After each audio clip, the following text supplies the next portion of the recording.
Hey, welcome to the self-designed path. If you ever felt like you're behind in life, like somehow you missed the starting gun and now everybody's already miles ahead of you, this first episode is for you. Because for most of my 20s, if I'm gonna be honest, and part of my 30s too, I lived with this constant quiet panic that I was late. Late to figure things out, late to succeed, late to become whoever I was supposed to be. So let's talk about that. Okay, tell me if this has ever happened to you. You're on your phone, casually scrolling, and you stumbled across a 19-year-old or a 20-year-old who just raised 2 million for his own startup and somehow he still has the time to take moody vacation selfies in Iceland or what have you. Now, you started comparing yourself to this person, and suddenly your brain goes, "Ooh, I have done none of that." So naturally, you click on their profile because who needs mental health? And 20 minutes later, you're sitting there, phone in your lap, looking around your apartment at the very real signs of your very regular life. The half fixed shelves, the unpaid bill on the table, the fridge that hums weird at night, and this little voice whispering, "You're behind. Everyone else is ahead." So let's talk about the lie of being behind in life. And also, very important in relation to that, the voice. This voice that tells me that I am behind in life, I believed it for a long time. Especially after I quit my prestigious tech job, when I left my high paying consulting job, when I moved to Europe and couldn't find a more stable job for almost a year. I thought I had messed up my timeline. I thought if I had just been more focused or more stable, or let's be honest, more impressive, I'd be where they were.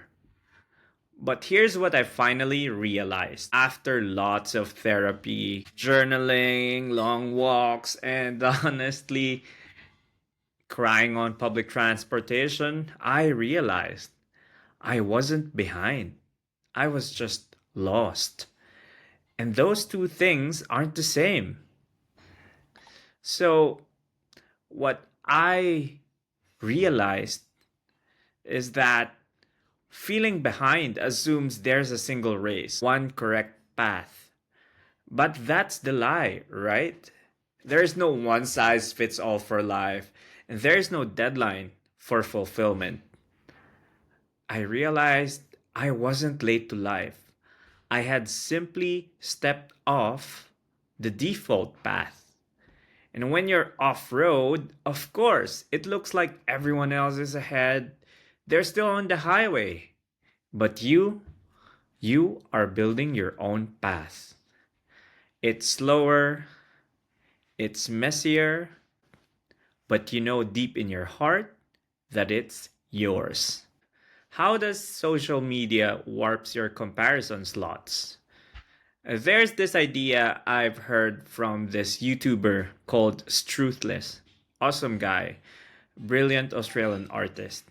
And it stuck with me ever since. He said, "We have a limited number of comparison slots in our brain. We can only really track a handful of people we compare ourselves to at any given time. So, our friends, our cousins, people from our own university, from our own community. But what happens is that social media hijacks those slots. It fills them with ultra wealthy 19-year-olds and perfectly curated 25-year-old CEOs, kids who created their startup at 10 years old.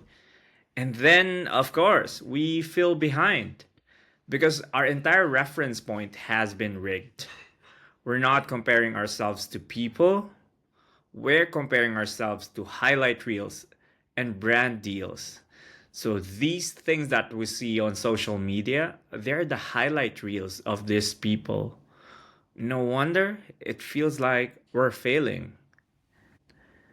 Here's the shift that changed everything for me. I stopped asking, how do I catch up? Or how do I keep up with them? And I started asking, what does success actually mean to me? Not the Instagram version, not my parents' version, not society's version, definitely not the capitalist one. For me, success is making meaningful work, having slow mornings, and being able to make my own coffee, being deeply honest with people I love, and building something that lasts, even if it takes longer. And for me, it's not about blowing up or becoming viral. It's about building something that matters, even if I bloom late. Because timing is irrelevant if the work is meaningful. And one of the things that I also do is I write letters to my younger self because part of my journey here is to talk to my younger self, the ones that I've scolded for being so slow, for being so wrong so many times. And if I could go back and talk to the version of me who felt like he was falling behind, I'd sit him down, I'd look him in the eye, and I'd say, you're not broken. You're allowed to feel lost. You're allowed to move slow. And you don't have to be spectacular to be worthy. You're worthy just as you are.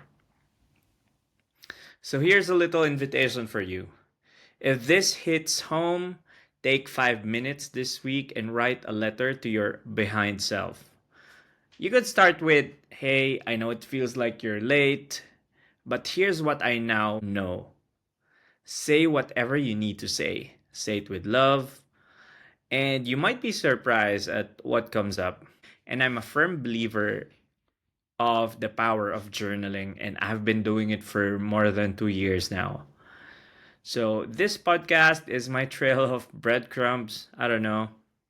For anyone wondering or waking up in the middle of a life that doesn't feel like theirs anymore. Next week, we're diving into the pain of reinvention no one talks about. You're not behind, you're just on the self designed path. Thanks for being here. I'm Jim, and if this episode resonated with you, I'd love to know. DM me, leave a comment, or just say hi. This space only matters because people like you are in it. Talk soon.